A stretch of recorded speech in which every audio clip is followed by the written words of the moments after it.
次的一个调查内容，我们做一个说明哈。这次的调查对象是户籍在台北市12个行政区年满20岁具有投票权的民众，然后是采用电话调查、随机抽样的一个方式进行。那调查时间是10月8号到9号，也就是上个礼拜的3、4。那应该是目前公布这个的民调里面是执行时间最近的啊。那晚间6点到10点进行，那是采用这个台北市12个行政区分成比例随机抽样的方式。那总共完成了1068份有效样本，那抽样误差在95%的信心水准下，是正负3点的一个百分点。那我们的调查结果大概都依据了一个内政部103年8月最新的一个人口资料，那进行地区性别、年龄跟教育程度的一个加权处理。那在台北市长的一个选举评估上面，大家最关心的也就是这个主要的2个候选人连胜文对柯文哲的一个PK 的一个结果哈。那我们这一次调查发现说，这个在表态支持率上，这个柯文哲还是以40.9的这个支持率赢过连胜文的28.2，大概还领先了11.7个百分点。不过大概还有30.9的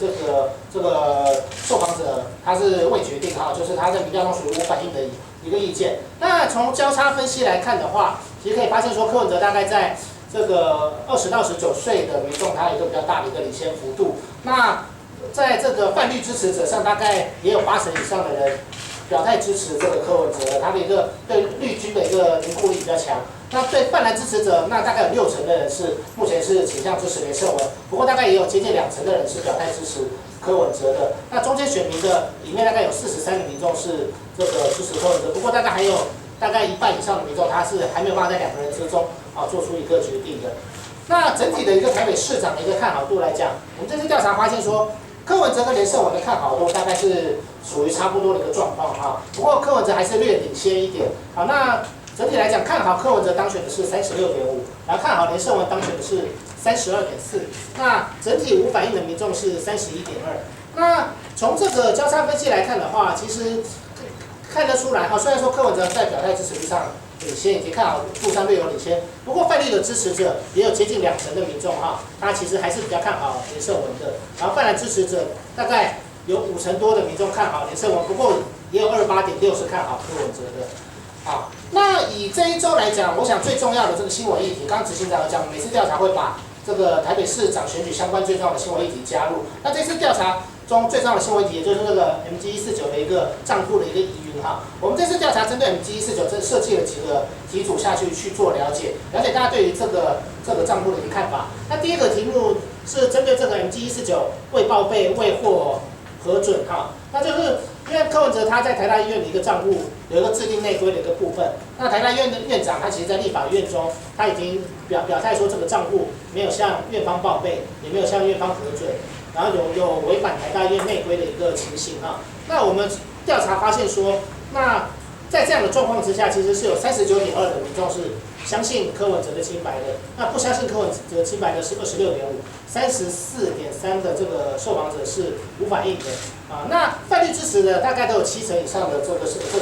民众是相信柯文哲是清白的，那泛蓝支持者大概有47.5%，接近50%的人是觉得对于柯文哲的清白程度是这个稍微有打了一个问号。那中间选民他就不偏任何政党的是39.4%相信柯文哲，15.3%不相信，然后45.2%是无反应的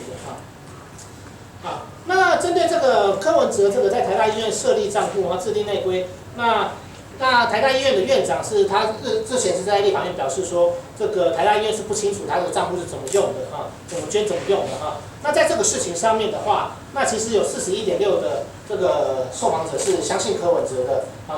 那过40%是相信柯文哲，那28.7%的这个支持者是不相信柯文哲，那29.8%的人是无反应。那也就是说，相信柯文哲的比例其实并没有过半数那同样也是泛绿支持者里面，其实是77.9%是相信柯文哲的，泛蓝支持者大概是只有53.3%表示不相信。然后中间选民的话，大概43.1%是相信柯文哲，41.5%是无反应，15.3%表示不相信柯文哲。那这个有关这个柯文哲的台大医院中，他所谓的私设账户的部分，还有接受这个厂商得标厂商的一个捐款哈。那台大院的院长他其实在立法院有公开表示，这部分应该是可能有违法的一个情形哈。那我们从这个调查的结果来看哈，其实在这一件事情上面，这个40.1的这个受访者是相信柯文哲的，那不相信的是33.9，那无反应的是26.0这样子。啊，那同样的，泛绿支持者是76.1，是表示相信柯文哲；那泛蓝支持者是60.2，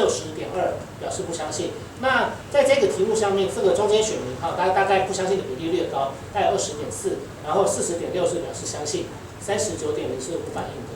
啊，那至于说这个目前这个检方已经开始介入调查柯文哲在MG149的一个账户哈，那目前已经将这个蔡壁如以及刘丽如等人传唤了。那未来可能也有可能再传唤柯文哲哈。那我们的调查发现说，在整体来讲，在这个事情上面哈，觉得柯文哲清白的这个民众是42.2，那觉得不相信柯文哲的是觉得不相信柯文哲MG149账户清白的是30.1哈，那27.7的是无反应啊。那交叉分析来看的话，其实泛蓝支持者是55.0是不相信柯文哲，25.5是相信的。那泛绿支持者是77.4相信，不过也有8.9的这个受访者是觉得不相信柯文哲。那中间选民是43.8表示相信这个柯文哲，啊17.7不相信，啊38.4是无反应的一个状况。那我们刚前面提到说，这个目前双方的这个表态支持率上面，大概有30%的民众是这个未表态哈。那其实以调查来讲，因为这次整体的一个表态率大概只到大概70%左右，那还有30%的民众会表态，那30%民众可能会是影响这个选举胜败的一个关键。所以我们这次跟这个台湾竞争力论坛合作，其实是觉得说应该要针对这个无反应的部分，我们要做出学术上的一个进一步的一个推估哈，那提供大家比较更负责任的一个数字。那我们通过了一些题组下去分析了这个未表态的支持者，我们发现说，以台北市来讲，未表态的支持者目前倾向支持柯文哲，事实上就是说，未表态的支持者，这个潜在支持连胜文的比例可能性还是略多于支持柯文哲的一个比例。好，所以说我们推估出来的结果是，柯文哲大概是46.4，好，他从40.9增加到46.4，然后连胜文是从28.2增加到43.5，